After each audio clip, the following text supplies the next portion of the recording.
వానప్రస్థాశ్రమంలోకి వెళ్ళి బ్రహ్మచర్యాన్ని విడిచిపెడతాడు. ఇలా ఆశ్రమం మారవలసినటువంటి అవసరం ఒకటి ఉంది అని శాస్త్రం గుర్తించింది. అందరూ బ్రహ్మచర్యం నుంచి సన్యాసంలోకి వెళ్ళనూకూడదు, అలా వెళ్ళడం చాలా ప్రమాదకరము అని 1కి 10 మాటలు చెప్పాడు మహానుభావుడు వ్యాసుడు అనేకమైన పురాణాల్లో. కారణజన్ములకి చెల్లుతుంది అది.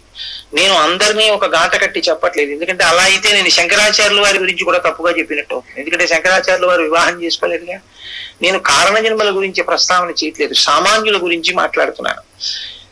కాబట్టి ఆశ్రమం మారి విశేషమైన వస్తువుని పొందడానికి చేసేటటువంటి ప్రయత్నమునకు వివాహం అని మొదటి పేరు. రెండవది పరిణయము. పరిణయము అంటే చుట్టూ తిరుగుట అని అర్థం. దేని చుట్టూ తిరగడం. అగ్నిహోత్రం చుట్టూ తిరగడానికి పరిణయము అని పేరు. అగ్నిహోత్రం చుట్టూ ఎప్పుడు పడితే అప్పుడు తిరగచ్చా?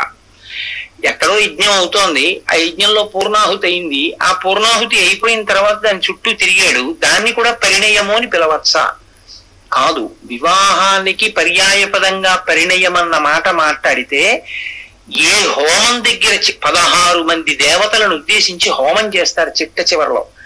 ఆ హోమం దగ్గర దంపతులు తిరిగేటప్పుడు ఎవరి చిత్తానుసారంగా వారు తిరగడానికి వీల్లేదు. దానికి ముందు బ్రహ్మముడి అని ఒక ముడి వేస్తారు.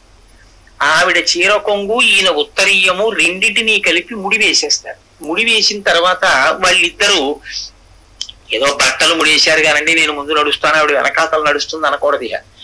ఈయన తన చిటికిన వేలు అందించాలి. ఆయన చిటికిన వేలుని ఆవిడ పట్టుకుంటుంది. పట్టుకుని ఇద్దరూ కలిసి అగ్నిహోత్రానికి ప్రదక్షిణం చేస్తారు. అలా ప్రదక్షిణం చేసినప్పుడు దాని గుర్తు ఏమి అంటే, ఇక నుంచి ఈయన నడిపిస్తాడు, ఈయన నడిపించినటువంటి నడక ఏదో ఇది మంగళప్రదం, నేను ఈయన్ని అనుసరిస్తాను, అనుసరించి ఇద్దరం కలిసి ప్రస్థానం చేస్తాం. ఈ ప్రస్థానం ఎక్కడికి వెళుతుంది అంటే, ఇహమునందు సుఖములను పొందుతూ మేము అంత్యమునందు ఈశ్వరుణ్ణి చేరుకునేటటువంటి పథానికి వెడతాం అని చేసేటటువంటి ప్రమాణము పరిణయముగా, అంటే ప్రదక్షిణంగా మారితే దాన్ని పరిణయము అని పిలుస్తారు. మిగిలిన వాటిల్లో అలా ఉండదు. పుణ్యం కోసం అగ్నిహోత్రం చుట్టూ తిరుగుతారంటే. మూడవది పాణిగ్రహణము. పాణిగ్రహణము అంటే ఆవిడ చేతిని ఈయన పుచ్చుకుంటారు. ఈ చెయ్యి పుచ్చుకోవడం ఎందుకు పుచ్చుకుంటారు అంటే, సంతానము కొరకు పుచ్చుకుంటే చెయ్యి అలా పుచ్చుకోవాలి. ఆవిడ చేతిని చాపేటప్పుడు పాణిగ్రహణంలో చేతిని దగ్గరికి పెట్టి ఇలా వేళ్లు కలిపి చాచకూడదు అని వేదంలో నిషేధం. వేళ్లు ఒకదానికొకటి తగలకుండా బాగా అరిచేతిని చాపి ఆడపిల్ల కుడి చేతిని కింద పెడుతుంది. మగపిల్లవాడు వరుడు తన అరచేతిని బాగా తెరిచి బోర్లించి ఆమె చెయ్యి మీద వేస్తాడు. ఈ వేసినప్పుడు శాస్త్రం ఏమందంటే, ఇందులో ఏమాత్రమైన మంత్రం జరుగుతున్నప్పుడు మొహమాట పడి బొటన వేళ్ళకి తగలకపోతే మగ సంతానం కలగదు. మిగిలిన వేళ్ళకి తగలకపోతే, అందుకే రాపాడించి పట్టుకోవాలి. అందుకే రామాయణంలో జనక మహారాజు గారు కన్యాదానం చేస్తే, ఇయం సీత మమ సుత సహధర్మచరీతవ ప్రతీచ్ఛ చైనాం భద్రంతే పాణిం గృహ్ణీష్వ పాణిన పతివ్రత మహాభాగ ఛాయేవానుగత సదా అంటాడు. చేతితో బాగా రాపాడించి పట్టుకో రామా అంటాడు. అరచేతికి బాగా తగిలి మిగిలిన వేళ్ళు, బొటన వేళ్ళు, చేతుల యొక్క తలములు కూడా ఒకరికొకరికి తగిలితే వారికి స్త్రీ సంతానము పురుష సంతానము కూడా కలుగుతుంది. అలా ఎలా కలుగుతుందండి? వైద్య శాస్త్ర ప్రకారంగా వేరుగా ఉందనుకోండి, అరిచేతులు పట్టుకుంటే మారుతుందా? మీకు నేను ఒక్కటే ఉదాహరణ చెప్తాను. డాక్టర్లు పిల్లలు పుట్టరు అని రాసిచ్చేసినటువంటి వాళ్ళు చాలా మంది దక్షారామంలో వీరభద్రుడి దగ్గరికి వెళ్ళి వీరభద్రుడికి గారెల మాల వేసి సంతానం పొందిన వాళ్ళు ఉన్నారు. దక్షారామంలో ఉండేటటువంటి వీరభద్రుడికి ఆ శక్తి ఉంది.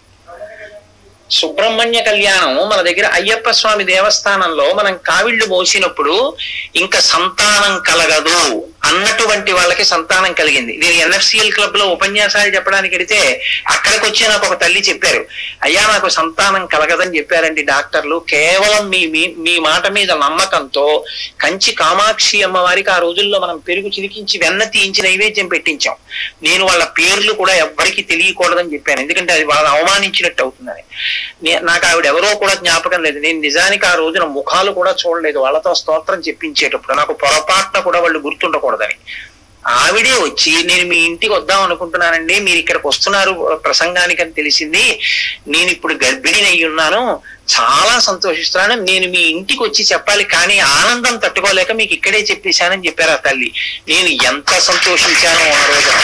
అందుకని వేదం ఉత్తినే పోయేది కాదు, శాస్త్రం ఉత్తినే పోయేది కాదు. ఋషులు త్యాగశీలురు, వాళ్ళకి ఇలా చెప్పి ఏదో 11 రూపాయలు సంభావన పుచ్చుకుందామని తాపత్రయం ఉన్న వాళ్ళు ఏం కారు వాళ్ళు. కాబట్టి వాళ్ళకి ఏం అవసరం అక్కర్లేదు ఇవి చెప్పడానికి.